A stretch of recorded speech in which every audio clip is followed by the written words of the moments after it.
Hey guys, Tyler from Turnaround Sports here, and today we're going to talk about one of the growing trends in the sport, and that is Zwift racing, online racing, virtual racing, whatever you guys want to call it, whatever platform you're on, and how it can negatively affect your performance. So, this is an athlete that has routinely raced for the past couple of months on Zwift, just an example here, but there's also Rouvy. It goes across all the different bands here.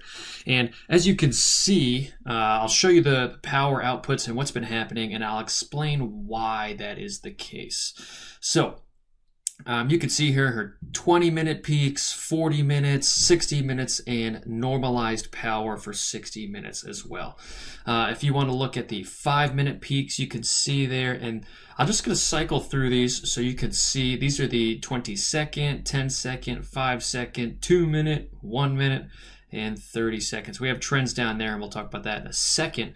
But let's go to our 5-minute peak. Now, you can see that our 5-minute peaks are declining over here. Just a steady drop in performance.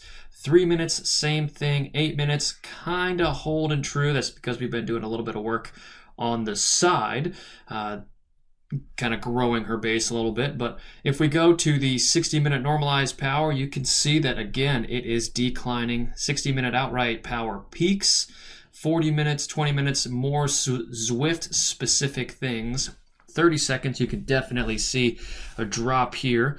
1 minute, you can see as time has gone on that the vast majority of those peaks are also declining. And as we head over to the 2 minutes, it's not as apparent, but it is also declining as well. Let's look at our Pmax power, but you can see here 5 seconds definitely drop in. And as you can see, it just pretty much goes across the board here. Now, if I scroll up, this is a much more accurate picture that you guys can see. So 60-minute normalized power.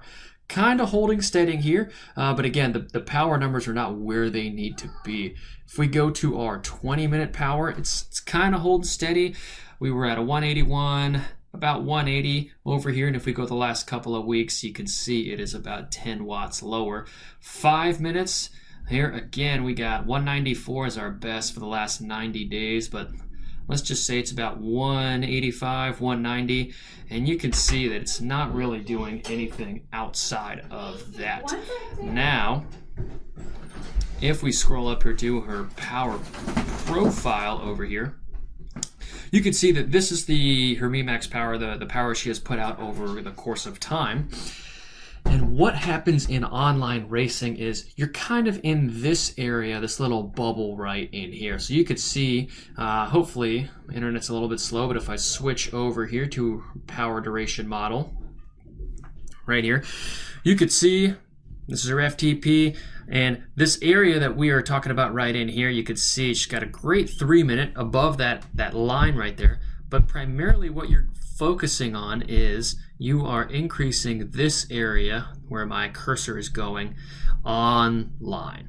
Now, if you really wanted to grow your performance level and things like that, at an endurance level, focusing on longer distance things like triathlon, Ironman, half Ironman, that kind of stuff, even Olympic distances, what you're going to have to be forced to do is have some of those sustained longer power outputs to kind of drive that curve up and in the grand scheme of things, increase your FTP, push the curve out to the right, all that stuff you guys already know.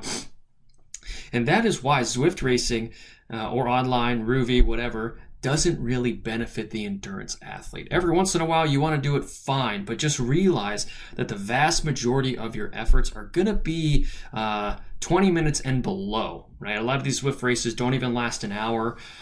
So you just got to be really careful over there. Don't just think that because you do 1 or 2 or even 3 online races a week, your performance is going to go up. That will give you a great 8-minute power, 10-minute power, maybe even a 15-minute power.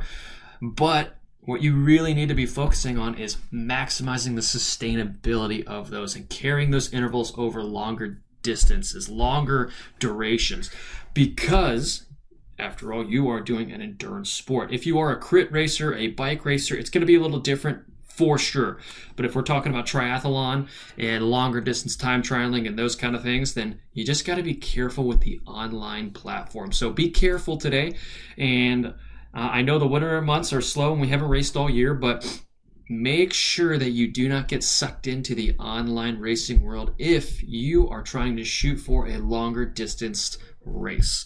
So every once in a while is okay, but not all the time. That's all I got for you guys today. If you have any questions, please leave them in the comments below. Once again, this is Tyler from Turnaround Sports. See you later, guys.